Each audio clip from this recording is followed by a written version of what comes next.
সকলেই পড়ি আলহামদুলিল্লাহ।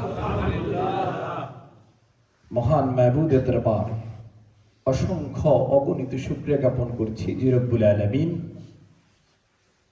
এমন একটা সময় আমাদেরকে সালাতুল আয়েশা আদায় করার, সালাতুল আয়েশার পূর্ব মুহূর্তে কোরআন ও হাদিস থেকে আলোচনা শোনার তৌফিকটুকু দিয়েছেন, তৌফিকটুকু দান করেছেন। এজন্য আমরা সকলেই শুকরিয়া তার আদায় করি আলহামদুলিল্লাহ।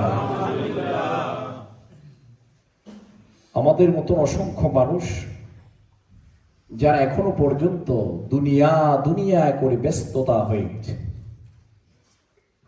যারা এখনো পর্যন্ত এটা মানে যে আখিরাত জবাবদিহি করতে হবে, তারপরেও পুরোপুরি বিশ্বাস করতে পারে না, এই জন্য নামাজ আদায় করতে আসতে পারে নাই, নামাজ আদায় করে না। আল্লাহ রাব্বুল আলামিন তাদেরকে হেদায়েত দান করে বলি আমিন। দুরূদ সালাম পেশ করেছি মানবতার মুক্তির দিশারি নবীদের নবী সরদার দু আলম আখিরি জামান নবী মুহাম্মদুর রাসূলুল্লাহ বলি শহীদদের সর্বোচ্চ আত্মার মাগফিরাত কামনা করছি, যারা পৃথিবীর শুরু লগ্ন থেকে এই পর্যন্ত কোরআনের জন্য, ইসলামের জন্য তাদের বুকের তাজা রক্তকে বিলীন করে দিয়ে আল্লাহর জমিনে আল্লাহর দ্বীনকে বাস্তবায়ন করার চেষ্টা করেছেন।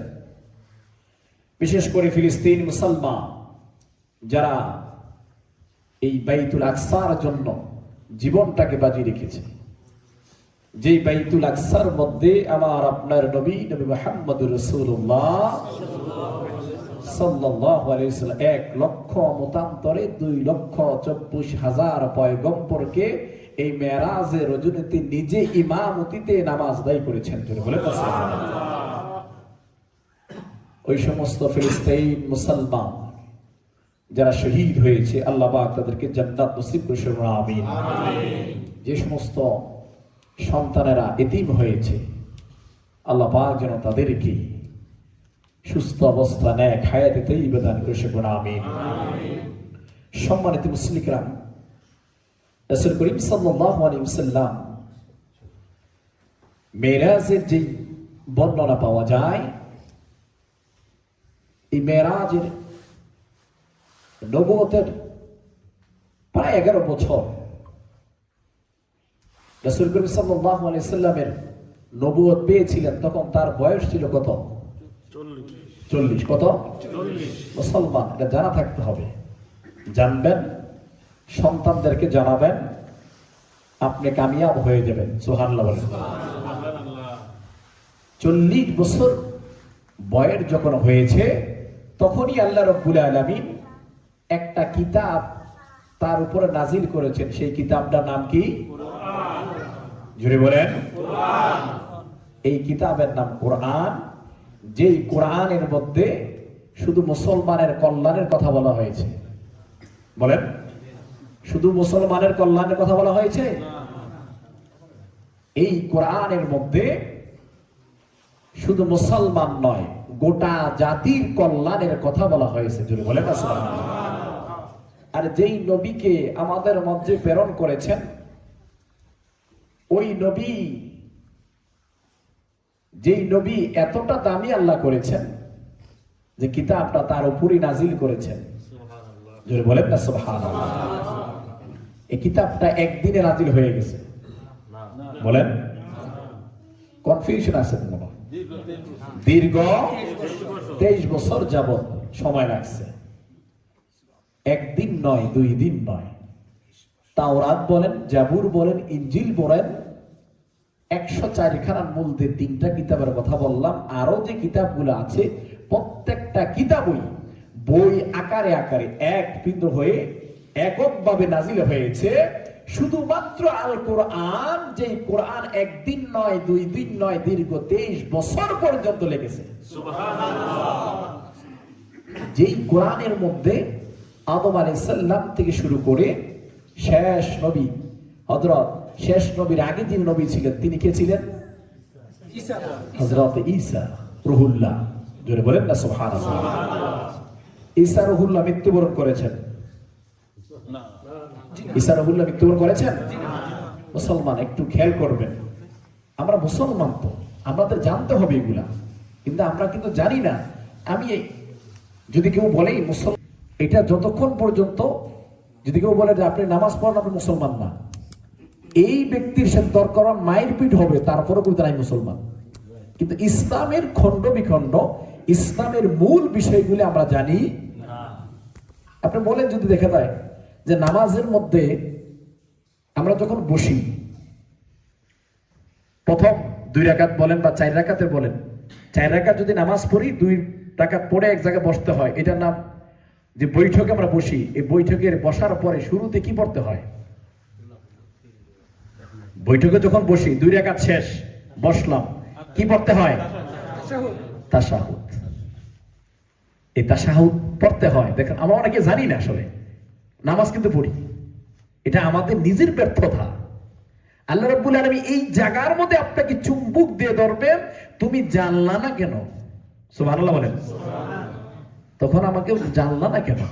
আপনাকে যদি বলা হয় একটা বোতলের মধ্যে বিষ নেয়া, যে এটা মধু, খেয়ে ফেলো, আপনি কি এটাকে যাচাই করে খাবেন না এমনি খেয়ে ফেলবেন? অবশ্যই যাচাই করে খাইবেন, যে এটা মধু নাকি। সামনে নিলেই, নাকের গড়াই নিলেই বুঝতে পারবেন এটা বিষ না মধু। আল্লাহ বলবেন ওই বিষটা তুমি খাইলা না। আপনার সম্পদ গুলা কেউ এক ব্যক্তি নিয়ে যদি বলে যে আমার এখানে লিখে দেন, আপনি কি লিখে দিবেন? আপনি কি বলবেন যে আমি জানি না কিছু, কোনো কিছু নাই, জানলাম না, ঠিক আছে দেয়া লিখে দিবেন? আপনি যদি জানা সত্যি বিষ খাইলেন না, জানা সত্যি সম্পদ লিখে দিলেন, এটা যদি না পারতে পারলেন, আপনি কোরআন কেন জানলেন না, হাদিস কেন জানলেন না, নামাজ কেন জানলেন না, এটার জবাব আপনাকে আল্লাহকে দিতেই হবে। কোথায় যাবেন? যাওয়ার সুযোগ আছে? যাওয়ার কোনো কিনে সুযোগ আমাদেরকে জানতে হবে। সেই তাশাহুদ আমরা পড়ি, 2 রাকাত যদি আমরা শেষ করে দেই, তারপরে দুরূদ ইব্রাহিম পড়ে এরপরে দোয়ায়ে মাসুরা, এগুলো আমরা কিন্তু পড়ি। এই যে তাশাহুদ, সেই তাশাহুদটা কোথায় থেকে আসছে? এই তাশাহুদটা কোথায় থেকে আসছে? এই তাশাহুদটা হচ্ছে আসার সময়, মেরাজ শেষ করে আসার সময় আল্লাহ এবং তার রাসূলের সাথে যে কথাগুলো হয়েছে, সেই কথাগুলো হচ্ছে তাশাহুদ।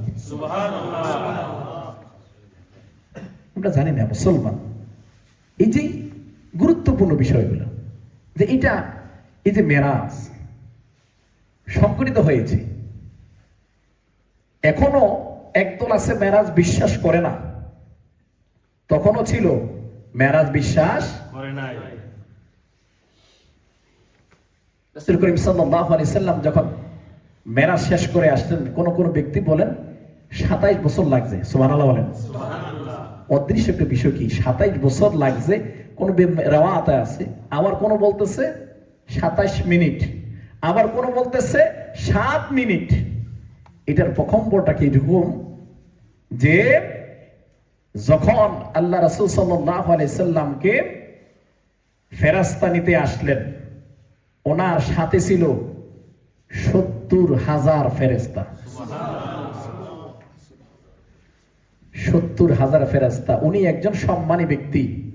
আমাদের যখন যাই, আমাদের সবচেয়ে সম্মানে আমাদেরকে, আপনি ছোট হন, একেবারে দেখুন আপনাকে সম্মান একদিন করা হয় সবচেয়ে বেশি।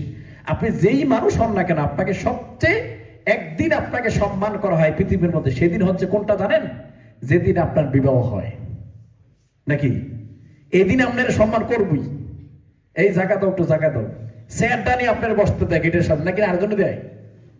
কথা বললেন? জামাইরই বসতে দেয়। ওনার সাথে যারা যায় তাদেরকে কি বলা হয়? বরযাত্রী।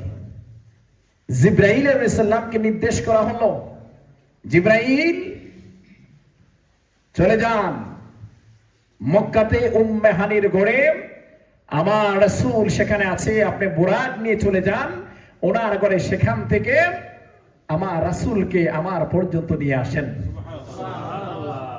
আসতে বললেন সুবহানাল্লাহ। উম্মে হানির ঘরে এসে দেখলেন আশ্চর্য ঘটনা।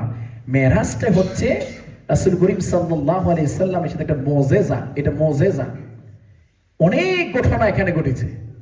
বিস্তর খণ্ড বিখণ্ড করতে গেলে অনেক সময়ের দরকার। আল্লাহ রাসূল এত খুশি হয়েছেন, আবু বকর বলতেছেন ওই যেদিন মেরাজ শেষ করে আসছে রাসূল করিম সাল্লাল্লাহু আলাইহি সাল্লাম ওই দিন এতটা খুশি ছিল যে আমি তো বাল্য বন্ধু, রাসূলের মুখে কোনোদিন এতটা হাসি দেখি নাই। সুবহানাল্লাহ। দিদারটা হয়েছে কার সাথে? আল্লাহর সাথে। এর চেয়ে বড় কোন আর বাবা থাকতে পারে? উম্মে হানির ঘরে জিবরাইল আমিন ৭০,০০০ ফেরেশতা নিয়ে হাজির। ৭০,০০০ ফেরেশতা বরযাত্রী নবী করিম সাল্লাল্লাহু আলাইহি ওয়াসাল্লামের সম্মানে আসলেন। আসার পরে উম্মে হানির ঘরে নবী ঘুমিয়ে আছে। জিবরাইল আসলেন, দেখলেন নবী ঘুমিয়ে আছে। এখন কি নবীর ডাক দিছে, নবী উড়েন উড়েন আমি আইছি, এরকম না। দরজা বাইরেছে না, কিরকম করছে? মতান্তরে বলা হচ্ছে যখন দেখছেন উনি ঘুমিয়ে আছে, জিবরাইল আমিন আসলেন, এসে দেখছেন অবস্থা, এখন কি করা যায়? এই কিন্তু ঘুমিয়ে আছে। জিবরাইল আমিন কি করলেন? বসলেন তার পাশে, বসে জিবরাইল আমিনের গাল মোবারক রাসূল করিম সাল্লাল্লাহু আলাইহি সাল্লামের পায়ের মধ্যে লাগাই দিলেন। সুবহানাল্লাহ। একটু লাড়া দিলেন, সুড়সুড়ি দিলেন। আল্লাহ রাসূল বলছেন তোমরা ঘুমন্ত ব্যক্তিকে হঠাৎ করে ডাক দিও না, তার মাথার মধ্যে অথবা পায়ের মধ্যে কি করো? আসর কাটো, তখন সে যাতে ও নিরিবিলি উঠতে পারে। হঠাৎ করে ডাক দিলে তার ব্রেনকে স্ট্রোক করতে পারে।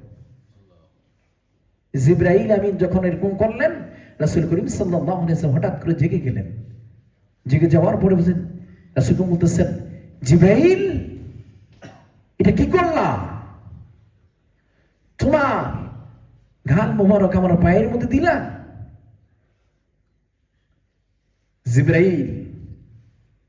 জিবরাইল আমিন রাসূল করিম সাল্লাল্লাহু আলাইহি ওয়াসাল্লাম কে বলেন, জিবরাইল বললেন, ইয়া রাসূলুল্লাহ, ইয়া হাবিবাল্লাহ, আমি ফেরেশতাদের সর্দার হতে পারি, আপনার পায়ের ধুলার কাছে আমি জিবরাইল কিছুই না। সুবহানাল্লাহ। আপনি জিবরাইল, আমি জিবরাইল, আমি ফেরেশতাদের সর্দার, আমার নূরের পাখা রয়েছে, আমি উঠতে পারি, সারা জগৎ ঘুরতে পারি, সবকিছু হতে পারি, আর আমি আপনার পায়ের ধুলার সমান আমি জিবরাইল না। সুবহানাল্লাহ। মুজিজা কে দিয়েছে? আল্লাহ। আমরা কার উম্মত হতে পেরেছি আপনি চিন্তা করছেন? ঈসা রুহুল্লাহ নিজেই চিৎকার করছেন, আমাকে যদি নবী না বানাইয়া ওই যে একজন আসবে লা ইলাহা ইল্লাল্লাহ মুহাম্মাদুর রাসূলুল্লাহ, তার উম্মত বানায় দেওয়া যায় না? আল্লাহ নবীর আশা পূরণ করছে না করে নাই?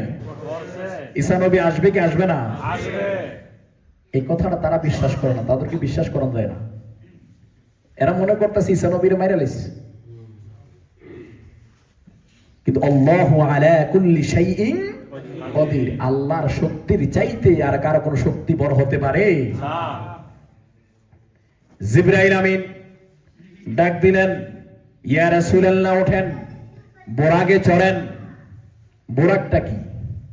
বোরাকটা হচ্ছে খচ্চর, হচ্ছে বড় গাধার চেয়ে ছোট, এরকম একটা প্রাণী যেটা স্পিড মারণ, যেটাকে এর আগে আরেকজন নবীকে দেওয়া হয়েছিল, তিনি হচ্ছে ইব্রাহিম খলিলুল্লাহ। জোরে বলেন না সুবহানাল্লাহ। ইব্রাহিম খলিলুল্লাহ, ইব্রাহিম খলিলুল্লাহ যাকে বলা হয় মুসলিম জাহানের পিতা। সুবহানাল্লাহ বলেন। এই ঘোষণাটা কোন ব্যক্তি দিয়েছে? কে দিয়েছে? আল্লাহ দিয়েছে। আমরা বিশ্বাস করি কিনা? যদি বিশ্বাস না করে মুসলমান থাকবে না। আল্লাহ বলেছেন মিল্লাতা আবিকুম ইব্রাহিম, এই সম্মান কে দিয়েছে? আল্লাহ। এই বুরাক তিনি ব্যবহার করতেন তার প্রথম স্ত্রী বিবি সারা সিরিয়ায় সহ থাকতেন, দ্বিতীয় স্ত্রী হাজেরা ইসমাইলকে নিয়ে মক্কা নগরীতে ওই মরুভূমির মধ্যে থাকতেন। ওই স্পিড বুরাক দিয়ে তিনি সকালে আসতেন, দেখা করে বিকালে চলে যেতেন। জোরে বলেন না সুবহানাল্লাহ। কেন তাড়াতাড়ি করতেন? ওই যে বড় স্ত্রী যদি আবার রাগটাগ করে, এজন্য। জিবরাইল আমিন বুরাকে নিলেন, নেওয়ার পরে মক্কাতে একটা ঘর রয়েছে, যে ঘরের মালিক দুনিয়ার মানুষ কে? আল্লাহ। সেই কাবার মধ্যে হেলান দিয়ে জিবরাইল আমিন নিজে এখান থেকে শুরু করে, যেটাকে বলা হয় এখান থেকে এভাবে টান দিয়ে পুরোটা করে ভিতরে যা কিছু আছে সব পরিষ্কার করে ক্লিয়ার করে এরপরে আবার বোরাকে চড়ে এরপর উড়াল দেওয়া শুরু করেছে। জোরে বলেন না সুবহানাল্লাহ। আর এখান থেকে এসেছে ওপেন হার্ট সার্জারি। এটা আমরা আসলে যারা বুঝি না মনে করে এখান থেকে তারাই বেশি, তাদের জ্ঞান বেশি, তারা এই সেটা সেটা, কিন্তু প্রত্যেকটা স্তরে স্তরে আল্লাহ রাব্বুল আলামিন দিয়েছেন। সুবহানাল্লাহ।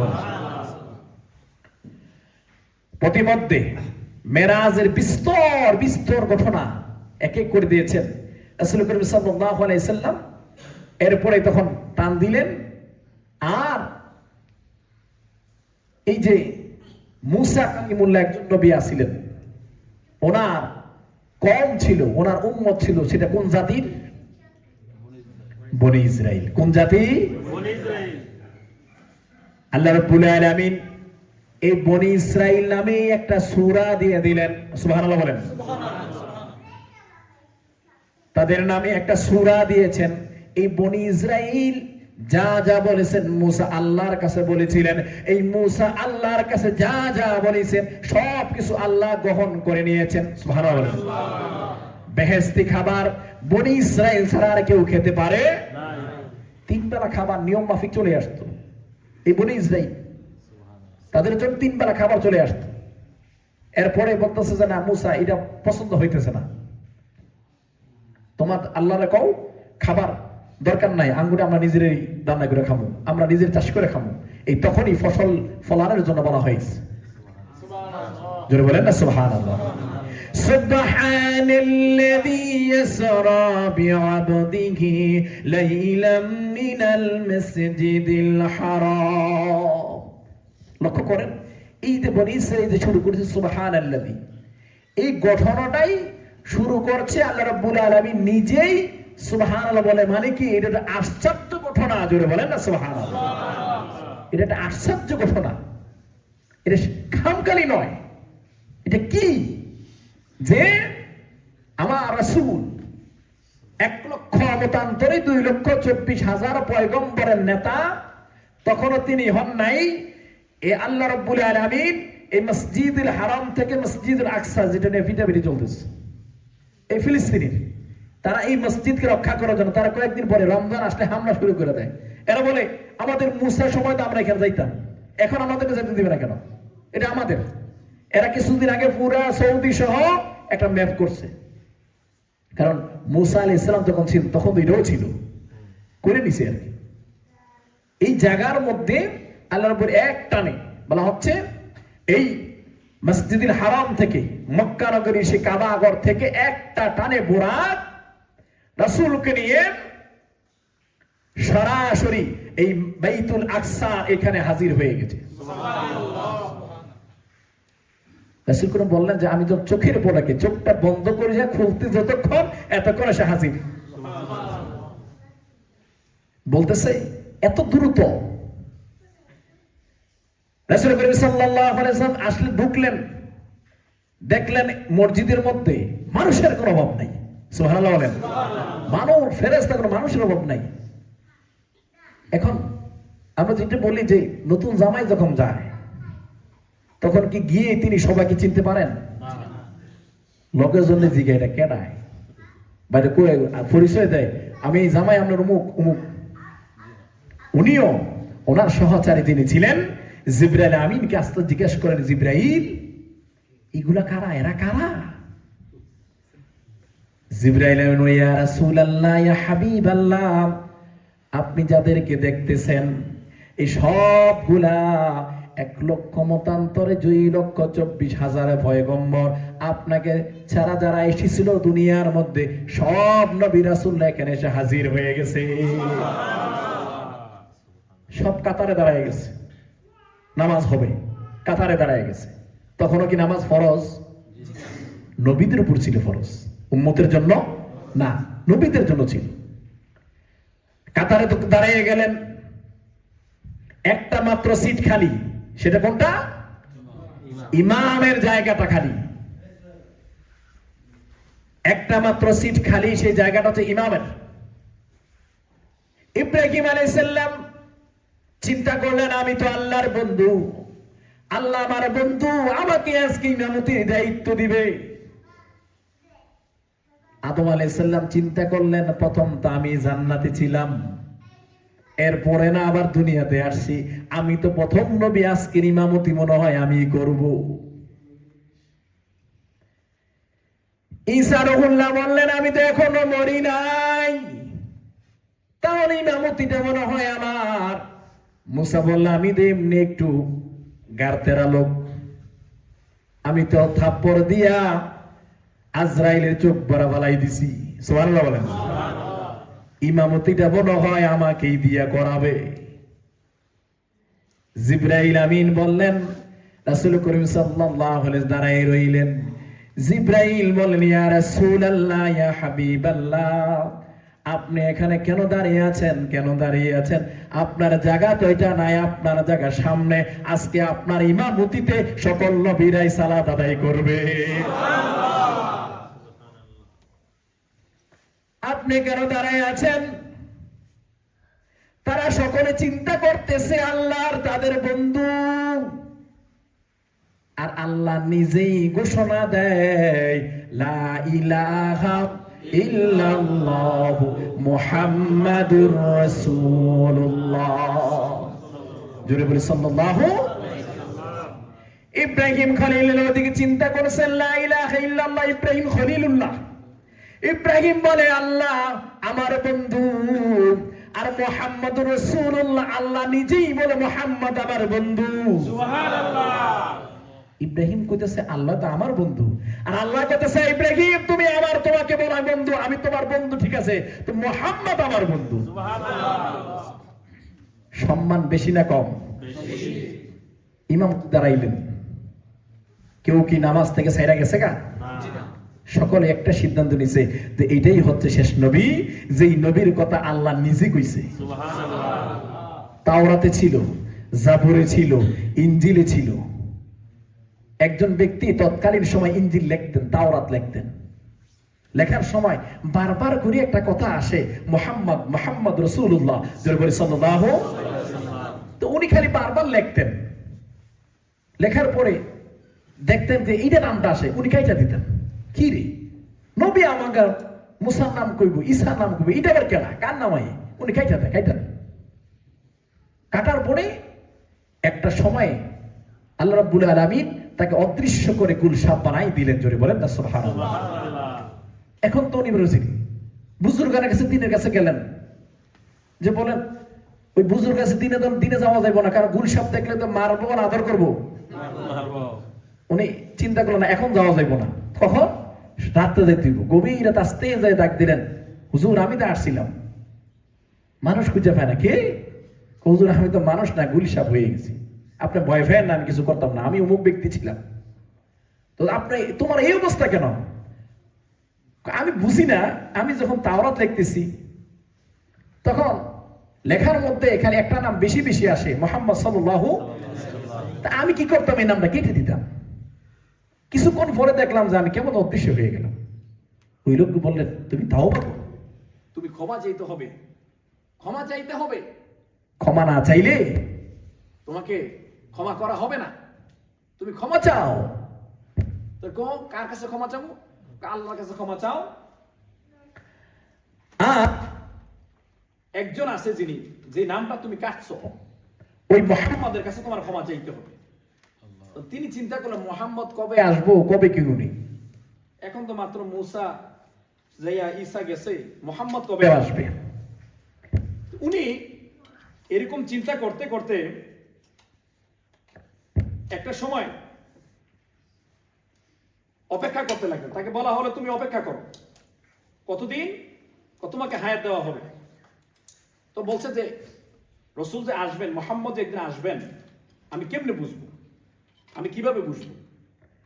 তখন ওই বুজুর্গ বললেন, নবী মোহাম্মদ রসুল্লাহ যেদিন আসবে সেদিন আকাশের মধ্যে আলে আলোকিত হয়ে যাবে, পাখিরা গান গাইবে, পাখিরা সুরে সুরে গান গাইবে, তাহলে আল বাদরু মিন সানিয়াতিল বিদাই, পাখিরা কণ্ঠে গান গাইবে, সব দেখবে। তখন তুমি দেখবে যে নতুন আকাশ, নতুন মুক্ত, তখন গিয়ে বুঝবে যে মুহাম্মদ চলে এসে। জোরে বলেন না সুবহানাল্লাহ।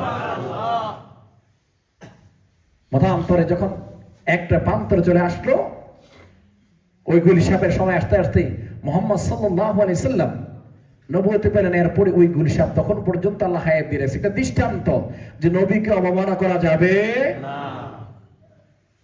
মুহাম্মদ সাল্লাল্লাহু আলাইহি সাল্লাম এর সাক্ষাতের জন্য গুলিসাপ আসতেছে, ও গুলিসাপ আস্তে আস্তে আসতেছে। এমন সময় তার একজন চাচা ছিল, আবু জাহেল, নবীর খুব বন্ধু ছিল। জোরে বলেন, কি ছিল? শত্রু ছিল। এই আবু জাহেলের সাঙ্গপাঙ্গরা বলতেছে, এটা কি যায়? এটা তো গুলশাপ, এটাকে ধর, তাই এটাকে ধরে এটারে পোড়াও, এটাকে পুড়ে ছাই করে আমার বাতিজার কাছে নিয়ে যাবো, তার দেখি কইতে পারি কিনা। গুলশাপকে, হারে আমরা তো শেষ করে নিল, আমি তো সিল্লের সন্তান না, আমি তাক নবীর কাছে আর ক্ষমা চাইতে পারলাম না, মানুষও হইতে পারলাম না। আমি কণ্ঠে নিয়ে এটাকে ধরা হলো, এটাকে পুরা হলো, মেরে ফেলে এটাকে পুড়ে ছাই নিয়ে এরপরে গেছে মোহাম্মদ সাল্লাল্লাহু আলাইহি সাল্লামের কাছে। মোহাম্মদ আসুনি বাসায়? কি চাচা আজকে দি বাড়ির উপরে কি কোন একটা জিনিস তোমার লেগে আছে, যদি কইতে পারো এটার মধ্যে কি, তাহলে আমরা বেগুন মুসলমান হয়ে যাব। আল্লাহ রাসূল মুস্কে হাসতেছেন, বলতেছেন চাচা এটা কই তুইব রে? কি কহ না, কই তুইব? রাসূল একটু ধৈর্য ধরলেন, কারণ রাসূল করিম সাল্লাল্লাহু আলাইহি সাল্লাম কার কাছে আরজি করতেন? আল্লাহর কাছে। আল্লাহর পক্ষ থেকে জিবরাইল কথা যতক্ষণ পর্যন্ত কানে না দিত ততক্ষণ পর্যন্ত উনি মুখ দিয়ে বের করতেন না। সুবহানাল্লাহ বলেন। যখন ওহী নিয়ে আসলেন, বলা হলো, এরপরে উনি বলতেছেন, চাচা এটার ভিতরে কি আছে, এটা কি আমি কমু নাকি এটার ভিতরে যেটা আছে সেটাই কইব? জোরে বলেন না সুবহানাল্লাহ। যখন এটা বলছে, আবু জাহেল ছাই দিছে, হঠাৎ করে মোরা দিয়া উঠছে, পরে কয় বুঝছি তুমি জাদুকর। জোরে বলেন। এরপরে যখন সারা হলো, এরপর তখন কথা শুনতে রাসূল কথা শুনলেন, আল্লাহর কুদরতকে মানুষ করা হলো, তখন তিনি তার কাছে ক্ষমা চাইলেন, আর ওই মুহূর্তেই ইন্তেকাল করলেন। ইন্না লিল্লাহি। তার সম্মান আছে না নাই? আছে। মুহাম্মদ সাল্লাল্লাহু আলাইহি ওয়াসাল্লাম ইমামতি করলেন, আর তখন থেকে তাকে বলা হলো ইমামুল মুরসালিন। ইমামুল মুরসালিন, সকল নবীদের ইমাম। সেখান থেকে তাকে যখন শেষ করা হলো, এরপরে এক এক করে প্রথম আসমানের মধ্যে গেলেন।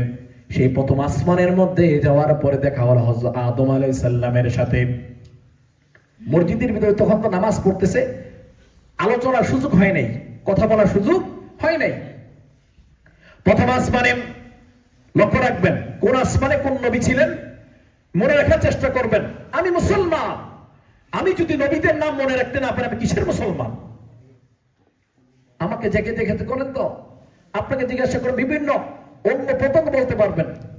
আমাদের দেশের মহিলারা যেভাবে হিন্দুদের দেবদেবী নাম বলতে পারে, স্টার জলসা জি বাংলা দেখা, কিন্তু নবীদের নাম বলতে পারে না। বলা হচ্ছে যে এমন একটা যুগ আসবে যে যুগের মধ্যে প্রত্যেকটা মুসলমানের ঘর হবে এক একটা মন্দির। নাউজুবিল্লাহ বলেন। প্রত্যেকটা মুসলমান এই মন্দিরের এই দেবীগুলা পূজা করবে। কেমনি পূজা করবে? ওই যে ইচ্ছা জলসা লাগা রাখছে, দেবী আছে না নাই? এরা পূজা করতেছে, আপনি দেখতেছেন কিনা? তাহলে দেখাটা ওই পূজা কইরা যারা দেখতেছে, পূজা করতেছে, যে গুণা আপনি দেখতেছেন একই তো গুণা। কারণ এরা এই যে যা করতেছে আপনি দেখতেছেন। প্রথম আকাশে হযরত আদম আলাইহিস সালাম, দ্বিতীয় আকাশে হযরত ঈসা আলাইহিস সালাম, তৃতীয় আকাশে ইউসুফ আলাইহিস সালাম, চতুর্থ আকাশে হযরত ইদ্রিস আলাইহিস সালাম, পঞ্চম আকাশে হযরত হারুন আলাইহিস সালাম, ষষ্ঠ আকাশে হযরত মুসা কালিমুল্লাহ, সপ্তম আকাশে ইব্রাহিম খলিলুল্লাহ। সপ্তম আকাশে নেওয়া হলো। দেওয়ার পরে নবী মুহাম্মদ রাসূলুল্লাহ সাল্লাল্লাহু আলাইহি সাল্লাম জিবরাইল আমিনকে জিজ্ঞাসা করলেন, জিবরাইল উনি কে? উনি ছিলেন না? না, চিনি না তো। উনি কে? কখনো তো দেখি নাই। তাহলে কে উনি? উনি হচ্ছেন মুসলিম জাহানের পিতা হযরত ইব্রাহিম খলিলুল্লাহ। জোরে বলেন না সুবহানাল্লাহ। দূর থেকে কিছু দৃশ্য দেখলেন। কি দৃশ্য দেখলেন? কিছু কিছু উনি একটা জায়গাতে বসে আছেন, লক্ষ্য রাখবেন কথাটা। উনি একটা জায়গাতে বসে আছেন, আর ছোট ছোট বাচ্চারা ওনার মুখের কাছে তাদের কানগুলো দিয়ে দেয়।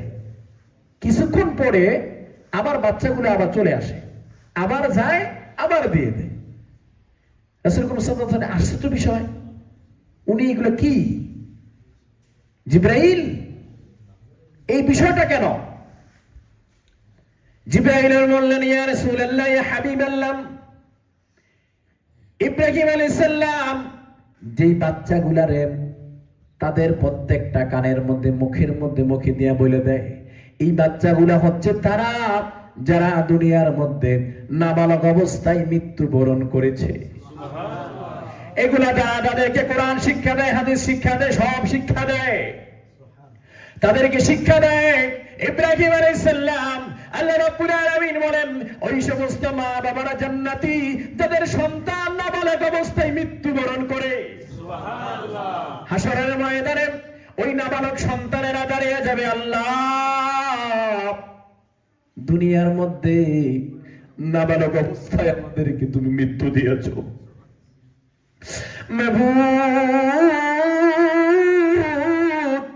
বাপকে বাপ বলে রাখতে পারি নাই, মাকে মা বলে রাখতে পারি নাই, আমাকে তোমরা নিয়ে এসেছো, আমিও চলে এসেছি। আজকে আমার মাকে দেখাইয়া দাও, আমার বাবাকে দেখাইয়া দাও, আমি তাদেরকে নিয়ে জান্নাতে যাব। আমি সেখানে গিয়ে আমার মাকে মা বলে, বাপকে বাপ বলে আমার অন্তরটারে আমি শুকাইয়া নিব, অন্তরটা জ্বালা আমি আল্লাহ মিঠাইয়া নিব। আল্লাহ রাব্বুল আলামিন বলবেন, ও মুসলমান, শুনে রাখো, ওই নাবালকদের দোয়া আমি কবুল করি। ওই নাবালকটা যখন আমাকে আল্লাহ বলে ডাক দিয়ে আর সারাদিন পর্যন্ত কেঁপে গেছে, আমি আল্লাহ তোমাদেরকে মাফ করে দিলাম, তোমরা তোমাদের সন্তান নিয়ে জান্নাতের মধ্যে চলে যাও। এরা শিক্ষা দিতেছে, এক একটা আশ্চর্য ঘটনা। এরপরে যখন রাসূলুল্লাহ সাল্লাল্লাহু আলাইহি ওয়াসাল্লাম নামাই দিলেন, বুরাক এরপরে বহন করেছে যে এটা যন্ত্র রফরফ। রফরফ কি? যেটা বোরাকের চাইতেও অনেক অনেক অনেক গুণ গতি বেশি। জোরে বলেন না সুবহানাল্লাহ। সে রফরফ উঠলেন, সেখান থেকে একটা টানে আরশ আজিম পর্যন্ত পৌঁছে গেলেন। সেখানে আল্লাহ রাব্বুল আলামিনের সাথে সাক্ষাৎ, তাকে জান্নাত দেখাইছেন, জাহান্নাম দেখাইছেন, সর্বস্তরে সবকিছু দেখাইছেন। জান্নাতের মধ্যে একটা মানুষের হাঁটার শব্দ পেয়েছেন। জোরে বলেন না সুবহানাল্লাহ। জান্নাতের মধ্যে একটা ব্যক্তির আযানের শব্দ শুনেছেন, সেই ব্যক্তিরা হচ্ছে হযরতে বেলাল। আল্লাহর কাছে ওই বেলালের আযানটা এতই প্রিয় ছিল, ওই জান্নাতের মধ্যে বেলালের আযান সবসময় বাজতেই থাকে, বাজতেই থাকে। রাসূল করিম সাল্লাল্লাহু আলাইহি ওয়াসাল্লাম বলেছেন, যারা আল্লাহকে রাজি খুশি করার জন্য আযান দেয়, তাদের কল্লাটা কিয়ামতের মাঠে সবার উপরে উঠে যাবে। পাশের মানুষগুলো বলবে, ও তুমি না আমার সময় না ছিল, এখন তুই লম্বা হয়ে গেছো, এটা কারণটা কি? সব এগুলো সবাই জিজ্ঞেস করবে। তখন আল্লাহর পক্ষ থেকে বলা হবে, ওই ব্যক্তিরা দুনিয়ার মধ্যে তারা যারা আমি আল্লাহকে খুশি করার জন্য আযান দিয়েছি, আমাকে খুশি করার জন্য আযান দিয়েছে, আজকে আমি তাদেরকে জান্নাতে যাওয়ার ব্যবস্থা করে দিব। বলেন না সুবহানাল্লাহ। যে সাহাবী হাঁটার শব্দ পেয়েছে, কোরআন তেলাওয়াতের শব্দ পেয়েছে। রাসূল করিম সাল্লাল্লাহু আলাইহি ওয়াসাল্লাম তিনি তাকে ডাকলেন, মেরাজ শেষ করে এসে যখন ডাকলেন, তুমি তোমার কণ্ঠ তো আমি সেখানে শুনেছি কোরআনের, তুমি তো মৃত্যুবরণ করো নাই, তাহলে সেখানে গেলা কিভাবে? তখন বলতেছে যে ইয়া রাসূলুল্লাহ, আমি তো কিছু জানি না। তো কেন গেলা? তুমি কি বিশেষ কোন আমল করো? আমি তো বিশেষ কোন আমল করি না, যা আমল তো আপনার কাছ থেকেই শিখা। তাহলে কিভাবে কি সম্ভব? কত একটা বিষয় আমার তো লাগে, আমি আমার মায়ের খেদমত করি। উপস্থিত সাহাবীরা সাক্ষী দিছে, হ রাসূল, আমরা দেখছি ওরে মারে না খাওয়াইয়া খাওয়ায় না, নিজে খায় না, ওরে ও মারে গোসল না করে নিজে গোসল করে না, সন্তান স্ত্রী সবার আগে মায়ের খাবার দেয়, মায়ের খাবার দিলে আমরা সাক্ষী। জোরে বলেন না সুবহানাল্লাহ। রাসূল করিম সাল্লাল্লাহু আলাইহি ওয়াসাল্লাম বুকে টেনে নিলেন আর বললেন, এটাই আল্লাহর দরবারে কবুল হয়ে গেছে। জান্নাতের মধ্যে তোমার কোরআন তেলাওয়াতের শব্দ আমি আল্লাহ শুনি, আমি রাসূল শুনেছি। মায়ের খেদমত করা যাবে? মায়েকে বকা দেওয়া যাবে না। অনেক সন্তান মায়ের সাথে সম্পর্ক রাখে না, বউ রাগ হয়ে যাবে, কেন? বউকে খুশি করার কারণে মার সাথে সম্পর্ক রাখে না, মারে টাকা পয়সা দেয় না, বাবার সাথে সম্পর্ক রাখে না, বাবাকে টাকা পয়সা দেয় না। আল্লাহ রাসূল সাল্লাল্লাহু আলাইহি ওয়াসাল্লাম বলেছেন, হাসরের ময়দানে চারটা শ্রেণীর ব্যক্তির বিরুদ্ধে আমি রাসূল দাঁড়িয়ে যাব। নাউজুবিল্লাহ বলেন। এর মধ্যে একটা হচ্ছে যারা মা এবং বাবার সাথে খারাপ আচরণ করে, যারা বউয়ের কথা শুনে মাকে বাদ দেয় না, বউয়ের কথা শুনে মার সাথে দুর্ব্যবহার করে, এদের লানত কে বলেছেন? রাসূল বলেছেন লানত। আর যেখানে রাসূল যদি লানত বলে, এটা কি আল্লাহর কাছে কবুল হয় না হয় না? সরাসরি কবুল। মার সাথে খারাপ ব্যবহার করা যাবে না। আপনি দেন না মায়ের, এমন মা যে মায়ের যদি একটা দুধের, এক ফোঁটা দুধের দাম যদি আপনাকে বলা হয় দেওয়ার জন্য, আপনার ক্ষমতা নাই দেওয়ার। আছে ক্ষমতা? নাই। তারপরও আমরা কত ইয়ে করি, মার সাথে রাগারাগি করি, মাকে কল দেয় না, কল করে না। অনেক মা সন্তানের জন্য আফসোস করে, আমার সন্তানটা। মনে রাখবেন, আপনার সন্তান আপনারও কিন্তু সন্তান হবে। আজকে দেখা যায় বাবা মারা গেছে, দোয়া করবো দূরের কথা, খবরই নেই, কাজে ব্যস্ত। মনে রাখবেন, এই যে শিক্ষাটা আপনি দিয়ে যাচ্ছেন, আপনার বাবা মারা গেছে আপনার খবর নাই, মা মারা গেছে খবর নাই, আপনি যেদিন মারা যাবেন আপনার সন্তানও খবর নিবে না। এটাই বাস্তবতা, এটাই বাস্তব। আপনাকে কি শিক্ষা দিতে হবে? সন্তানকে লগে নিয়ে রাখবেন, নামাজ শিখাবেন। ওই সন্তান, যেই সন্তানকে আপনি মায়া করে বুকে রাখতেছেন, ওই সন্তান যাতে আপনার জাহান্নামের কারণ না হয়। রাসূল সাল্লাল্লাহু আলাইহি ওয়াসাল্লাম মহিলাদেরকে উদ্দেশ্য করে বলেছেন, আমি মহিলাদেরকে, অধিকাংশ মহিলাদেরকে জাহান্নামে দেখেছি। তার একটা প্রধান কারণ, তারা স্বামীর সাথে খারাপ ব্যবহার করে। কি ব্যবহার? স্বামীর সাথে খারাপ ব্যবহার। কোন খারাপ ব্যবহার? মারপিট না। কেউ যদি কোনো স্ত্রী যদি স্বামীর উপরে, স্বামীর কথার মধ্যে রাগান্বিত হয়ে একটা কথা বলে, আল্লাহ বলেছেন তার জন্য একটা জাহান্নাম লিখিত হয়ে যায়। আর আমাদের সমাজে এমনও স্ত্রী আছে, আধা ঘন্টা গালাগালি করবো, তুমি চুপ থাকবা, এত চুপ থাকে, নিরুপায়, নিরুপায়। হ্যাঁ, অথচ ওনারা এটা বুঝায় না, নিজে নামাজ পড়ে না। মহিলাদের অবস্থা এরকম, মা যখন ভালো হয় সন্তানও ভালো হবে। এটা লক্ষ্য রাখবেন। আপনি যত বুজুর্গ হন, আপনার স্ত্রী যদি ভালো হয় না হয়, সন্তান ভালো হবে না। আচ্ছা বলেন তো, হযরত নূহ আলাইহিস সালাম কি ছিলেন? নবী ছিলেন। কনফিউশন নাকি? নূহ আলাইহিস সালাম কি ছিলেন? নবী ছিলেন। তার স্ত্রী কি ছিলেন? বিধর্মী ছিলেন। তার ইসলাম গ্রহণ করে নাই, তার কালিমা গ্রহণ করে নাই। সন্তানটাকে যখন ডাকে, বাবা আয়, তুই তো যে লম্বা লম্বা, এরপরও কিন্তু এই যে লম্বায় কাম হইতো না কেন? আব্বা আমনে হুদাহুদি কোন, মায়ে কইছে না, তোর ভাই পাগল হয়ে গেছে। নাউজুবিল্লাহ বলেন। কারণ নূহ আলাইহিস সালামের যেই সময়টা প্লাবন ছিল, এটাকে বলা হয় দ্বিতীয় কিয়ামত। নাউজুবিল্লাহ বলেন। দ্বিতীয় কিয়ামত বলা হয়। সব ধ্বংস হয়ে গেছে, সব নির্বিশেষ হয়ে গেছে। ওই নূহ আলাইহিস সালামের স্ত্রী 12 বছর বাহের কথা শুনিস না, এরকম আমাদের সমাজ আছে না নাই? ফুলাফাইন কাছে লইয়া লয়, বাহের কথা শুনবি না। অথচ এই দেখেন, চিন্তা করে দেখেন, বাপের কথা শুনবো না, কার কথা শুনবো? মুরব্বী বাবা, বাবার কথা শুনতে হবে। এরা বাবাকে আদেশ করাইছে, বাবাকে বলা যে কুল্লুকুম রাঈন ওয়া কুল্লুকুম মাসউলুন আন রাইয়াতিহি। প্রত্যেক সমাজের প্রত্যেক ঘরের নেতাকে ওই পরিবার সম্পর্কে জিজ্ঞাসা করা হবে। সুবহানাল্লাহ বলেন। তো বাপের দিকে গইব, সন্তান নামাজ পড়াইছিনি, এখন বাইরে ডিবেট করে কেন? সন্তানদেরকে যত বাপ থেকে দূরে নিয়ে মার কাছে রাখতে পারবো, ততই মার শক্তি বেশি। আছে না নাই? আছে। মা খুব শক্তি বেশি হয়ে যায়, কারণ সন্তান কথা কয়, বাপ হন অসহায়। আহারে কি করলাম।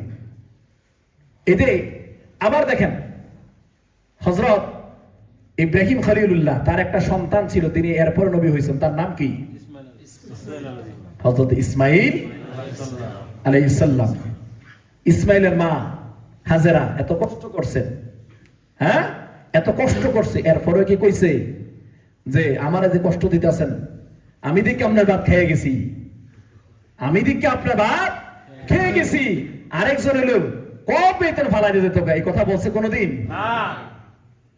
আমাদের সমাজে মহিলারা বলে না, বলে না? বলে। তার জন্য জাহান্নামে টিকিট দেওয়া হয়। জোরে বলেন নাউজুবিল্লাহ। বুঝাবেন, স্ত্রীদেরকে বুঝাবেন এগুলো। তার জাহান্নামে টিকিট ধরে দেওয়া হয়। তাকে আপনি বলবেন, ও স্ত্রী, আমি জান্নাতে যাব, তুমি কি জাহান্নামে যেতে চাও? যদি জাহান্নামে যেতে চাও, তাহলে আমার সাথে তুমি খারাপ ব্যবহার করো। আবার সেই সুযোগ পাই আবার উত্তম মাধ্যম দেওয়া শুরু করেন না। সুযোগ তো পাইছি, গেলই, এটা করা যাবে না।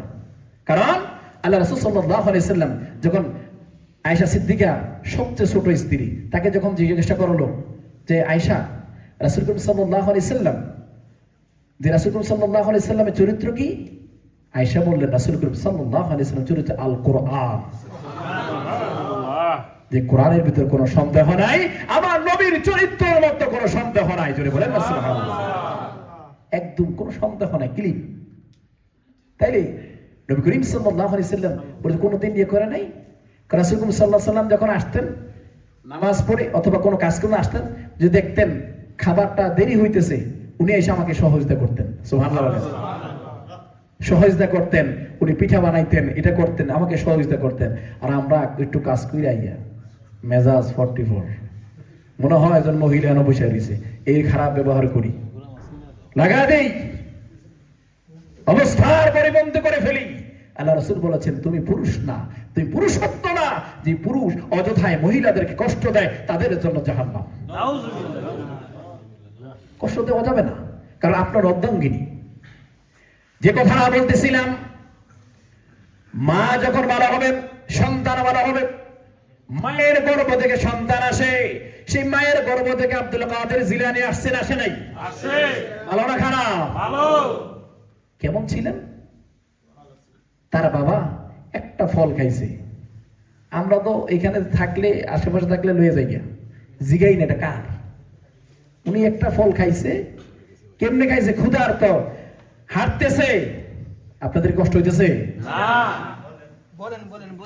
হাঁটতেছে নদীর পার দিয়ে, উনি ফলটা যখন বেশি আসছে, দেখছে ক্ষুধার্ত ব্যক্তি খেয়ে ফেলছে। এখন খাওয়ার পরে পেট যখন শান্তি হয়েছে, তখন মাথায় বুদ্ধি খুলছে। তাহলে বোঝা গেল, খানা পেটও না থাকলে মাথাও বুদ্ধি খোলে না। আপনি ক্ষুধার্ত অবস্থা, যদি ঘরে খাবারের ব্যবস্থা থাকে, ক্ষুধার্ত অবস্থা নামাজ পড়লে নামাজ হবে না। কারণ নামাজ পড়তে গেলে তখন আমরা যদি খানা দৌড়াইব, তখন আর মাথা ঠিক থাকতো না। এই জন্য আগে খাবার খেয়ে তারপর নামাজ আদায় করতে, এটাই নিয়ম। যখন আব্দুল কাদের জিলানী রাহমাতুল্লাহি আলাইহি, ওনারা বাবা চিন্তা করলেন, কাঠটা খাইলাম, আহা, বেহুশ হয়ে, হতাশ হয়ে গেছে, দৌড়াইতে লাগলেন। গিয়ে দেখলেন একটা গাছের মধ্যে ফলটা দেখা যায়, ওই ফলের পারে একটা বাড়ি, সেখানে বাড়িতে গিয়ে হাজির হয়ে গেলেন। আস্তে নক দিলেন, এখানে কে আছেন? বলে, কে ন, একটু আসেন বাইরে কথা বলি। তখন তিনি বের হইলেন। ওনার ওই ব্যক্তি যখন বের, বাড়ির মালিক বের হইলেন, হওয়ার পরে বলেন, দেখেন আমি একটা ফল নদীতে ভাসতেছিল, ক্ষুধার্ত অবস্থায় না বুঝে খেয়ে ফেলেছি। একটা ফল আমি খেয়ে ফেলেছি না বুঝে। এখন আপনার ফলটা মনে হয় আপনি আমাকে ক্ষমা করে দেন। ওই লোক চিন্তা করলেন এটা সাধারণ কোনো মানুষ নয়, এটা সাধারণ মানুষ হতে পারে না, এরে আমি একটু বাজাইয়া লই। বলল না, আমি তো ক্ষমা করব না, তার কি করতে হবে? আমার গোলামি করতে হবে। 10 বছর গোলামি করা শেষ। এরপরে বললেন এখন আর কি করা যায়? বলেন আমার গোলামি করছো আমি খুশি, তবে আর একটা কাজ আছে। তারপরে কি? আমার একটা মেয়ে আছে অন্ধ, আমার একটা মেয়ে সেটা অন্ধ, সেটা লুলা বোবা, ওই মেয়েটাকে আমি তোমার কাছে বিবাহ দিব, তুমি বিবাহ করতে হবে। তিনি একটু চিন্তা করলেন যে একটা ফল খাওয়ার কারণে 10টা বছর আমি গোলামি করেছি, এরপর কানা লুলা আতুরা আবার বিয়ে করতে হবে, বাবা কথা কইতার না এটা বিয়ে করবো। যাক, তারপরও যদি মাফ করে। চিন্তা করে চান অবস্থাটা কি। দোকানে যাই, অর্ধেক টাকার কিনি, বাকিটা খুলে চকলেট মুখেতে চলে আসি, ফ্রিজ থেকে রেড ব্লু বের করে খাইয়ে ফেলাই, চিন্তাও করি না আমি মালিককে বলছি কিনা। ওই লোক মনে মনে চিন্তা করে আমি যদি এখন তারে বলি ভাই রেড ব্লু টেরা দিয়ে যান, হ্যাঁ সিদ্ধ ওই মেয়ে আপনার থেকে বাজার দিচ্ছি না, ও বাজার নিছেন ঠিক আছে, কিন্তু এটা টাকা কি আপনি দিচ্ছেন? এটা কি মাগনা আছে? আপনাকে রেগালো করছে? করে নাই। এরপরও আপনি কেন খাইতেছেন? এটা কারটা খাইতেছেন? আল্লাহ যখন ধরবে, আল্লাহ বলেছেন আমি শিরিকও তো মাফ করে দেব, কিন্তু পরের হক আমি মাফ করুম না। আর জোরে বলেন, পরের হক মাফ করা যাবে না, করবে না। এই যে বিভিন্ন ভাবে মানুষের থেকে টাকা নিয়ে খাইতে মাইরে মনে হইতেছে না, দোকান ভাই খাইয়া রাখছে 3 বছর আগে, কইতে গেলে এলাকা ছেড়ে গেছি গা, টিয়া দিতাম না।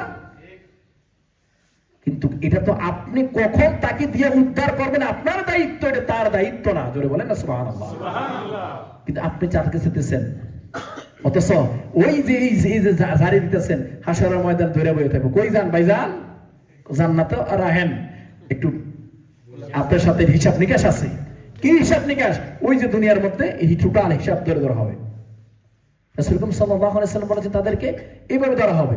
সাহাবীরা বলেন ইয়া রাসূলুল্লাহ, ওরে যদি যেই লোকের আমরা ধরবো তার যদি নেক না থাকে তো কি বলবো? রাসূল বলেছেন তার যদি নেক না থাকে তখন সে তোমার গুনাহগুলো সে নিয়ে যাবে, দিতে হবে। একটা পয়সার হিসাব আপনাকে দিতেই হবে। আল্লাহ নিজেই বলেছে কাবাগরের ভিতরে যাইও যদি মানুষ মৃত্যুবরণ করে কিন্তু পরের হক যদি পরিশোধ না করে আল্লাহ ওই ব্যক্তিকে মাফ করে না। একটা চকলেট খাইতে হইলো চিন্তা করে খাবেন, কারটা খাইতেছেন, কিসেরটা খাইতেছেন। এই আবু মুসা জঙ্গি, আব্দুল কাদের জিলানী বাবা আবু মুসা জঙ্গি পরে চিন্তা করলেন হারে যাক, তারপরে যদি মাফ করে। এরপরে তিনি কি করলেন? বিবাহ করলেন, বাসর ঘর সাজানো হলো।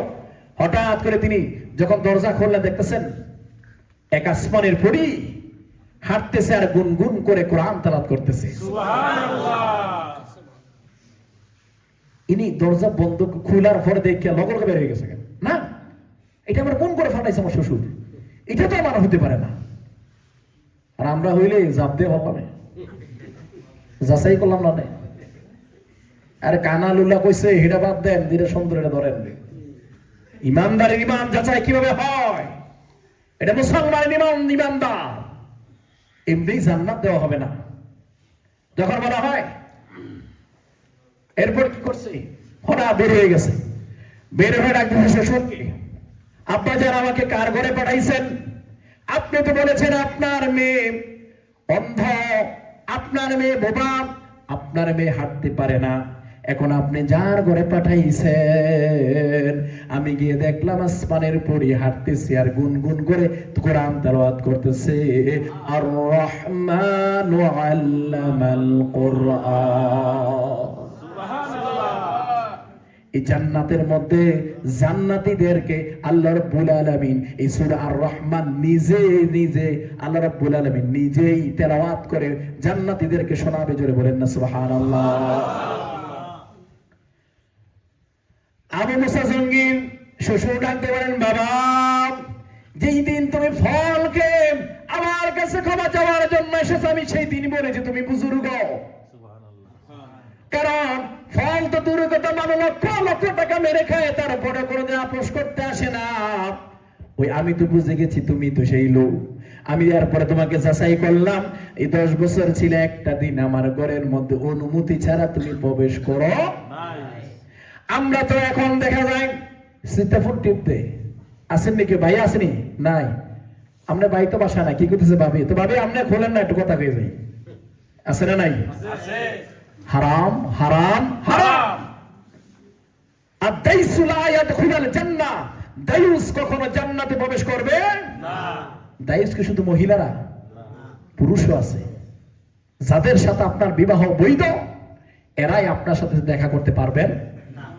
সরাসরি কথা, অথচ আমরা আলাপ মারি, দাঁড়ান না ভাবি হোনেন, এই রয়েছে কত ফোনের কথা, কত আলোচনা, কত ফোন করতে করতে একজনের বেড়ে বিডি আর একজনের লেগে বাকি গেছে। এদেরকে জাহান্নামে টিকিট দেন, এটা এমনি নয়। ইসলাম এত সহজ জিনিস নয়, ইসলামটা বললেই হয় না। আপনাকে কোরআনকে বুঝতে হবে, ইসলামকে আনতে হবে। জান্নাতে যেতে হলে জান্নাতের রাস্তা আপনাকে দেখতে হবে। কথা কি বুঝতে পারছেন? অনেক সময় হয়ে গেছে, মেরাজের বিস্তর ঘটনা। এরপরে যখন বলা হলো যে আমার মেয়েটা জীবনে কোনোদিন পর পুরুষের সাথে কথা বলে নাই, এই জন্য আমি বাবা বলেছি বোমা। সুবহানাল্লাহ বলেন। তার এই চোখ দিয়া সে কোনোদিন কোন পর পুরুষকে দেখি নাই, এই জন্য আমি বলেছি কানা। কোন পর পুরুষের সামনে হাঁটে না, এই জন্য বলেছি আমি ল্যাংড়া। কোন পর পুরুষ আমার মেয়ের সৌন্দর্যকে দেখতে পারে না, এই জন্য বলেছি আমি কালো। সেই ঘরে একজন জন্মগ্রহণ করেছিলেন, তার নাম আব্দুল কাদের জিলানী। এমন মহিষী হয়। ইসমাইল আলাইহিস সালাম কে যখন বলা হলো যে আসলেন আল্লাহর পক্ষ থেকে, একটা নির্দেশ দিলেন, এরা জবাই করো। নির্দেশ দিচ্ছেন না, দেন নাই? উনি আইসা সুন্দর করে হাজারাকে স্পষ্ট করে বলছে যে তোমার সন্তান, তোমার হক, তুমি পালছো, লালন করছো। আমি একটা কথা বলতে আসছি, আল্লাহ আমাকে নির্দেশ দিয়েছে, আমি ইসমাইলকে নিয়ে যাব, আমি তাকে জবাই করব, কুরবানি করব আল্লাহর নামে। তোমার যদি সম্মতি না থাকে আমি চলে যাব, তোমার সম্মতি থাকলে আমি বের হব। তিনি তখন বললেন যে আপনি আপনি আমার সন্তান বলে আপনার সন্তান, আপনি আল্লাহর নির্দেশ পালন করুন। জোরে বলেন না সুবহানাল্লাহ। নূহ আলাইহিস সালামের স্ত্রী বলছে বাবা, তোর বাবা পাগল, যাওয়া যাইব না। যায় নাই। তার স্থানটা কি জান্নাতে না জাহান্নামে? জাহান্নামে। ইসমাইল আলাইহিস সালাম বাবার কথা শুনেছে, স্ত্রী তার বাবার কথা শুনে, তাই তার স্বামীর কথা শুনে তাকে জবাইয়ের জন্য দিয়েছে। ইসমাইল আলাইহিস সালাম কি হয়েছেন? জান্নাতি। জান্নাতি নবী হয়েছেন। জোরে বলেন না সুবহানাল্লাহ। ইসমাইল আলাইহিস সালামকে যখন বলে নেওয়া হলো, বাবা নিয়ে যাও, তোমাকে নিয়ে যাব। এর মধ্যে একজন বুজুর্গ ব্যক্তি, কি ব্যক্তি? বুজুর্গ ব্যক্তি পিছন থেকে ডাকতেছে, ইসমাইল কই যাও? ওই যে আব্বার সাথে দাওয়াতে যাও। ও তোমার আব্বা দাওয়াতে নেয় না, দাও, কই নিব? নিয়ে জবাই করে নেব। লোকটা খুব বুজুর্গ ব্যক্তি, নাম কি? শয়তান। ইসলামের মধ্যে এরকম বুজুর্গ বেশ দেবীরাই ধ্বংস করে। কোন বিধর্মী ব্যক্তি এগুলো দেখবেন যে আমরা খালি মানুষ। ইসলামের ভিতরে যারা বেদাতি, যারা ইসলামকে ইসলাম মনে করে না, যারা নর্তকী করে, যারা ভণ্ডামি করে, এরাই সবচেয়ে বেশি ইসলামকে ক্ষতি করে। ইসলামের নাম নেই। অন্য মানুষ, সাধারণ মানুষ এত ইসলামের ক্ষতি করতে পারে না, এরা যতটা ক্ষতি করে। এর খুব বেশ ধরেছে, বলছে বাবা এই যে পিছনে একজন খুব বুজুর্গ ব্যক্তি, উনি তো বলতেছে যে আপনি নাকি আমাকে জবাই করতে নিবেন। ইব্রাহিম আলাইহিস সালাম বলতেছে ইনি হচ্ছে শয়তান, তাকে পাথর মারো। তাকে কি মারো? পাথর মারো। এখন হাজিরা গিয়ে পাথর মারে কিনা? মারে। সিলসিলা এটাই। তাইলে সন্তান, ওই মা যখন, মায়ের পেট যখন ভালো হবে, ওই সন্তান 100% ভালো হবে। এটাই বাস্তবতা। এই জন্য রাসূল করিম সাল্লাল্লাহু আলাইহি মেরাজের বিস্তর শহর জানেন, সর্বশেষ যখন তিনি চলে আসবেন, অনেক জান্নাত দেখেছেন, জাহান্নামও দেখেছেন, আসবেন, চলে আসবেন বিদায় নেওয়ার সময়। বিদায় নেওয়ার সময় রাসূল করিম সাল্লাল্লাহু আলাইহি সাল্লাম যখন আসবেন, মনটা একটু খারাপ। মনটা কি খারাপ? একটু বেজার। বেজার হওয়ার পরে যখন রাসূল আল্লাহ রাব্বুল আলামিন জানেন কি জানেন না? জানেন। আল্লাহ রাব্বুল আলামিন বলেন, নবী আমার আপনার মনটা দেখতেছি বেজার, আপনি কি আমার এখানে এসে খুশি হন নাই? রাসূল করিম সাল্লাল্লাহু আলাইহি সাল্লাম বলেন, আমি আপনার এখানে খুশি হয়েছি, তুমি বেজার হইয়া গেলাম। আমি রাসূল তো আপনাকে দেখছি, আমার উম্মতেরা দেখতে পারবে না। নামাজ যখন দেয়া হলো, প্রথম কয় রাকাত দিছে নামাজ? স্পষ্ট হাদিস, যখন দেওয়া হয়েছে 50 রাকাত। এরপরে প্রথম যে বাধা দিছে তিনি হচ্ছেন মুসা কালিমুল্লাহ। গাড়তে হে মুহাম্মদ সাল্লাল্লাহু আলাইহি ওয়াসাল্লাম, কই যান? কয় যাইতেছি গিয়া। কি লয়ে যেতেছেন? কয় নামাজ দিছে 50 টাকার কমিশন। খার যেই অবস্থা, এটা তো আমি জানি, আমরা তো এখনো এটা বুঝতে ঢুকতে পারেন নাই। এরা জীবন বর্তমান আবার যান, কমায় আনেন, এত নামাজ কই পড়বো? আবার গেছে, আবার দিয়েছেন, আস্তে আস্তে এমন করে 10 বার যেতে কমায় একজন লাস্টে কত টাকা আনছে? 5 টাকা।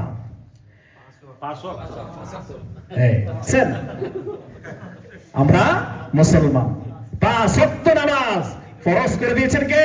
আল্লাহ। রাসূল করিম সাল্লাল্লাহু আলাইহি ওয়াসাল্লাম জান্নাত দেখেছেন, জাহান্নামও দেখেছেন, নামাজও দেখেছেন, সব ঠিক আছে। আপনাকে তো আমার উম্মতরা দেখলো না। আল্লাহ রাব্বুল আলামিন বলেন, ও নবী, আপনার সাথে আমার দেখা হয়েছে একবার। আমার যে নামাজ আমি আপনাকে দিয়েছি, আপনার উম্মতেরা যখন নামাজ পড়বে 5 বার, আমি আল্লাহর সাথে তাদের সরাসরি সাক্ষাৎ হয়ে যাবে। রাসূলের খুশি হয়েছে না? এবার ঠিক আছে, একটা লাইন হয়েছে, এবার একটা লাইন হয়েছে। এখন বিদায় নিয়ে আসবে।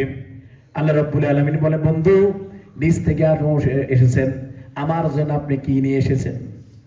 বন্ধু বন্ধুর বাড়িতে গেলে অনেক কিছু নিয়ে যায়, আপনি কি নিয়ে এসেছেন?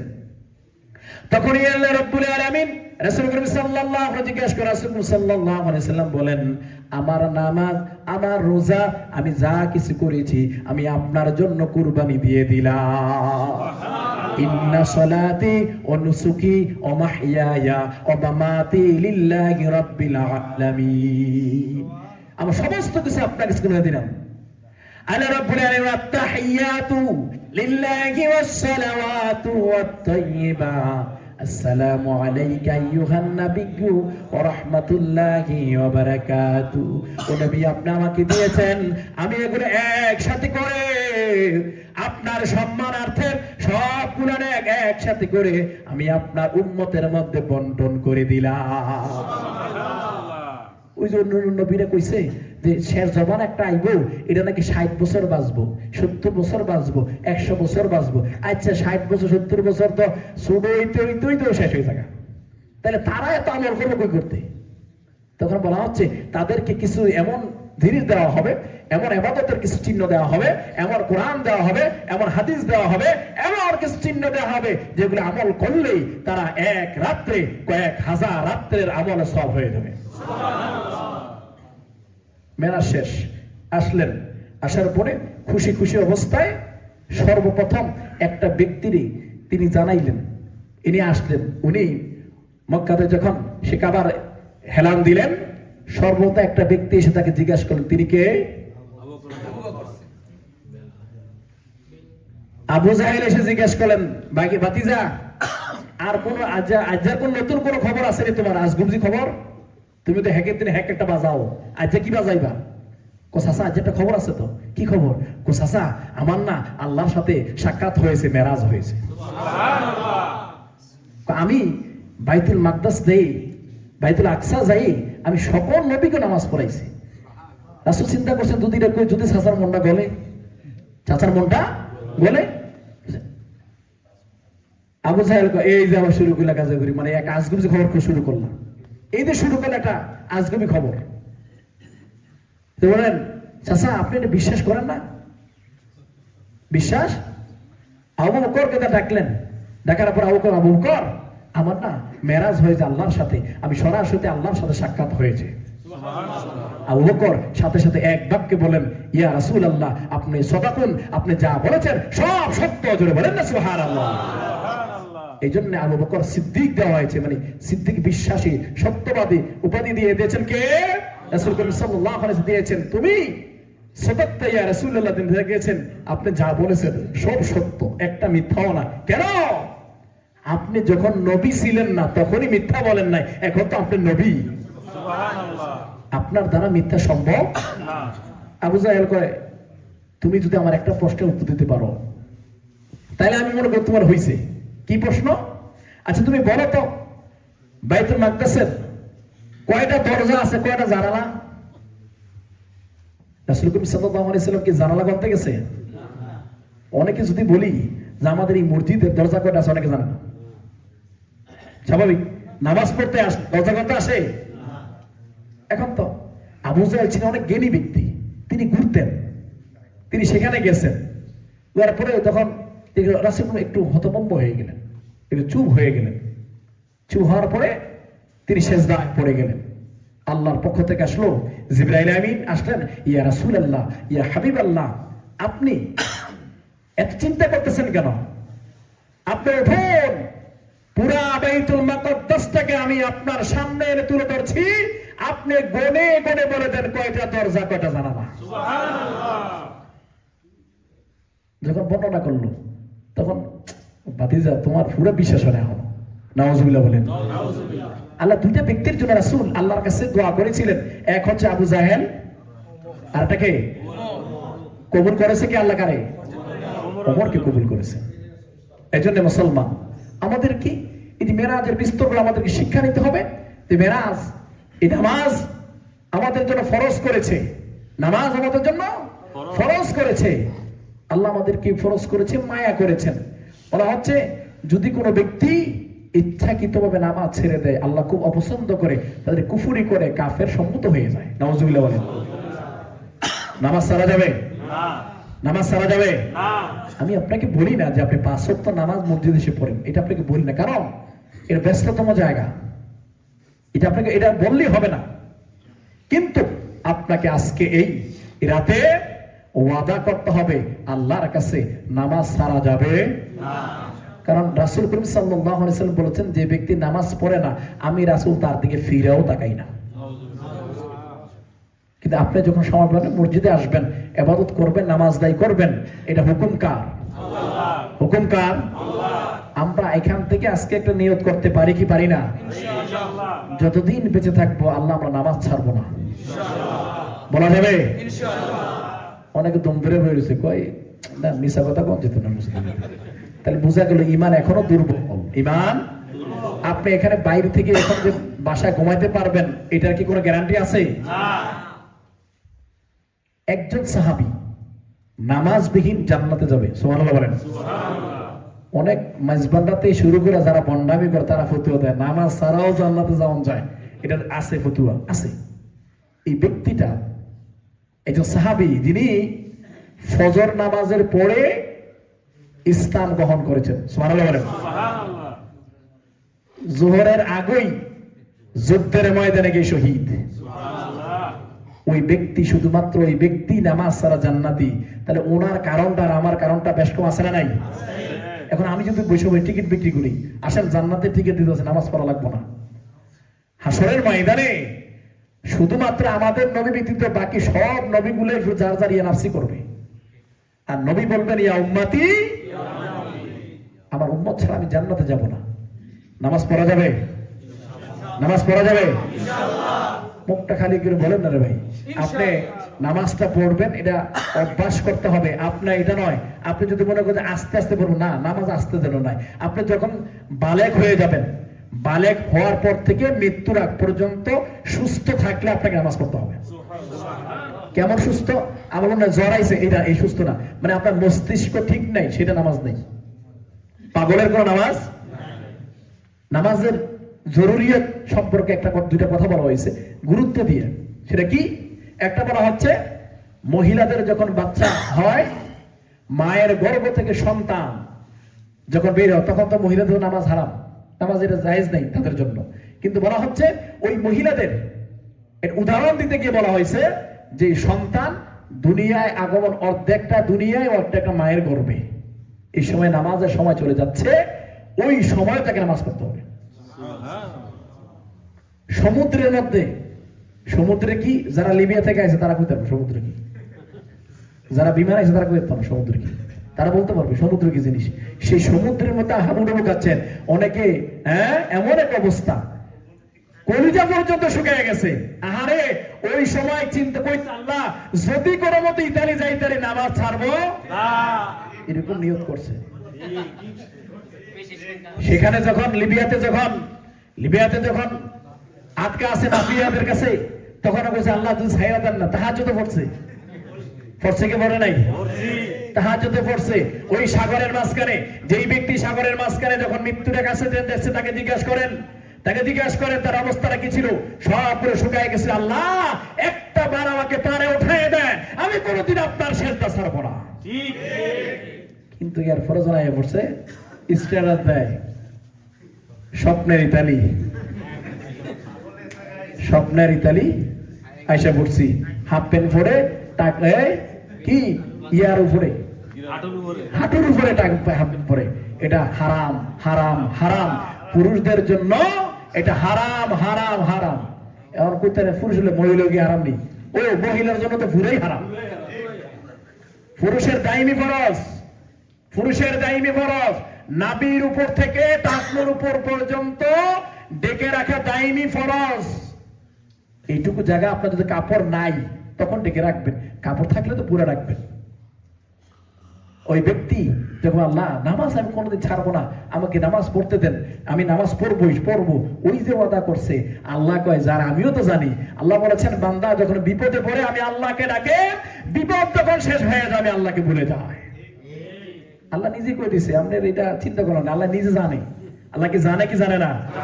ইন্নাহু আলিমুন বিদাতিস সুদূর। আল্লাহ সব জানে, সব শুনে আপনি কি কইতে চাইতেছেন। এই জন্য মুসলমান একটু ফাঁক রাখা যাবে না, আপনাকে নামাজ দায়ী করতে হবে। সেই সমুদ্রের মধ্যে যদি আপনি অক্টোবরে আপনি তীর বাইতেছেন, যে কোনো মুহূর্তে মারা যাবে, ওই তখনও যদি আপনি দেখেন যে নামাজের সময় শেষ হয়ে যাচ্ছে, আগে নামাজ পড়ে নিতে হবে। তাহলে এই সুস্থ কথা বলছে তারা ইনশাল্লাহ আমরা আল্লাহর কাছে এটা ওয়াদাবদ্ধ হওয়া যাবে ইনশাআল্লাহ। হাতরা উঠাই ইনশাআল্লাহ। হে আল্লাহ, আমরা যতদিন বেঁচে থাকবো কোনদিন নামাজ ছাড়বো না।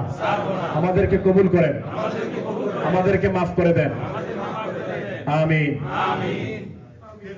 আর যারা হাত তুলেন না, আল্লাহ তাদেরকে হেদায়েত করুক, আল্লাহ তাদের, কারণ এরা চেষ্টাও করবো না, চেষ্টাও করবো না নামাজ পড়ি বা না পড়ি, এটা চেষ্টাও। একজন মানুষ একজনের কথা বলতেছে, সর্বোপরি আমরা শেষ করে দিচ্ছি। সেটা হচ্ছে আমরা যেটা সহযোগিতা করবেন আগে বলে লইছিল, চুপ থাকেন। যেটা হচ্ছে সর্বশেষ শেষ করে দিই, আপনি যখন হারাম কাজ জড়িত থাকবেন, হারাম কাজ, আপনি যখন হারাম কাজ করা অবস্থায় বুক ফুলে বলবেন আমি হারাম কাজ করে লিখে কই, আপনার এটা সাহস না।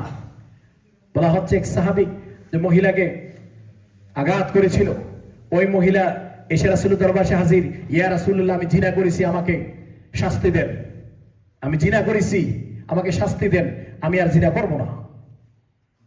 রাসূল সাল্লাল্লাহু আলাইহি সাল্লাম থেকে বলেন তুমি এখন পড়ে আসো। আবার আসছেন, ইয়া রাসূলুল্লাহ আমার পেটের মধ্যে অবৈধ সন্তান, আমি জিনা করেছি, আমাকে শাস্তি দেন। আল্লাহ রাসূল সাল্লাল্লাহু আলাইহি সাল্লাম বলেছেন তুমি তোমার সন্তান ভূমিষ্ঠ হওয়ার পরে আসো। তখন আল্লাহ রাব্বুল আলামিন এর কাছে তখনও এটা মাফের কোনো ইয়া আসে কিনা, ওহী আসে কিনা, আয়াত নাযিল হয় কিনা অপেক্ষা করতেছেন। ভূমিষ্ঠ হয়ে গেছে, আবার আসছেন, ইয়া রাসূলুল্লাহ এই যে সন্তান, এখন আমাকে শাস্তি দেন। তখন রাসূল করিম সাল্লাল্লাহু আলাইহি সাল্লাম বলেন এটা যতদিন পর্যন্ত দুধ খায় এতদিন পর্যন্ত তুমি আসবে না, এটাকে দুধ ছাড়া করে আসো। দুধ ছাড়া করে আসলেন, ইয়া রাসূলুল্লাহ। রাসূল করিম সাল্লাল্লাহু আলাইহি শেষবার যখন আসে, রাসূলুল্লাহ কাঁপতেছে, বলতেছে কত বড় সাহসী হলে, কত বড় আল্লাহকে ভয় পাইলে এবং সম্মুখে এসে স্বীকার করে, জোরে বলেন না সুবহানাল্লাহ। তখন তাকে কি করা হলো, তাকে প্রকাশ্যে বলা হচ্ছে যে যারা বিবাহ করে নাই তারা যখন অবৈধ সম্পর্কের সাথে মিলিত হয়, আল্লাহ রাব্বুল আলামিন নির্দেশ তাদেরকে 100 দোররা আঘাত করো। কয় দোররা? 100। যদি 100 দোররা 100 বাড়ি খাওয়ার পরে বাচ্চা যায়, বাচ্চা গেছে। আর যদি 99টা দোররা খাওয়ার পরে মারা গেছে, একটা বাড়ি বাকি আছে, এটা কি করবেন? বলছে মতান্তরে কব না, তার শরীর উপরে দাও, মানে মিস নাই। আর যেই পুরুষ বিবাহ অবস্থায় জেনা করে, ওই পুরুষ এবং ওই মহিলাকে মাজা পর্যন্ত গেড়ে পাথর নিক্ষেপ করো, কোন পর্যন্ত, যতক্ষণ পর্যন্ত সে না মারা যায়। সমাজের মধ্যে এই সমস্ত ভাইরাস আছে না নাই? আবার দেখবেন যারা অন্যায় বেশি করে, মনে করেন সুদের সাথে জড়িত, মদের সাথে জড়িত, এদের মুখে আবার খুব সুন্দর সুন্দর বাণী শুনবেন, এমন মনে হয় দাদা ফেরাস্তা এই মতো জান্নাতে বাড়িয়েছে। এর কথাবার্তা, আচার আচরণ দেখলে বোঝা যায় মনে হয় জান্নাতে বাড়িয়েছে। এরকম আছে না নাই? এরকম আছে। এর বাণী, অথচ উনি ব্যবসা করে কিসের? হারামের। কিসের হারামের? সুদের ব্যবসা করে মানুষের লোক আইনে টাকা দিয়ে টাকা মেরে দেয়। আছে না নাই? এগুলা থেকে আমাদের বেঁচে থাকতে হবে। মুসলমান বেঁচে থাকতে পারা যাবে ইনশাআল্লাহ। আমাদের বেঁচে থাকতে শিক্ষা নিতে হবে। আল্লাহ রাব্বুল আলামিন আমাদের সকলকে সে তৌফিকটুকু দান করুন, আমিন। আর তো বিবাহর বৈরিতি, যখন ওই লাশ যখন আঘাত করে একজন সাহাবী, তার রক্ত যখন তার পাঞ্জাবির মধ্যে লাগে, উনি একটু মানে ঘৃণা করছিল। আল্লাহ রাসূল তাকে ধমক দিয়েছিলেন, আমি দেখতে পাচ্ছি মহিলাটা জান্নাতি। সুবহানাল্লাহ।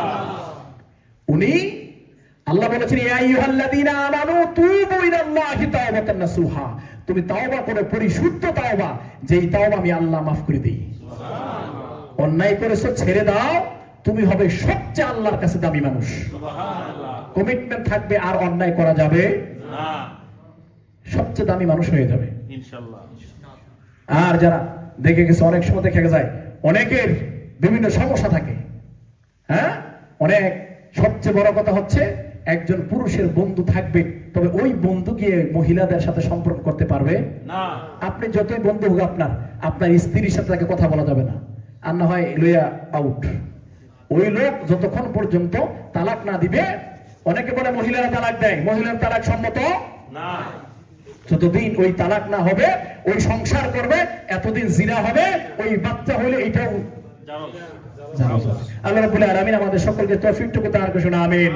আমরা যেন সঠিক বুঝে ইসলাম মেনে দিনের পথে, এই যে বিধর্মীর দেশে অন্তত নজরকে ঠিক রেখে, ইমানকে ঠিক রেখে চলতে পারছি, তৌফিকটুকু দান করুন, আমিন। অনেক ইয়াং পোলাবেন আছে, হ্যাঁ, গায়ের জোরে অনেক হারাম জিনিস খাওয়া শুরু করে। এটা থেকে বেঁচে থাকতে হবে, এটা থেকে বেঁচে থাকতে হবে। আল্লাহ রাব্বুল আলামিন আমাদেরকে কবুল করুন, আমিন।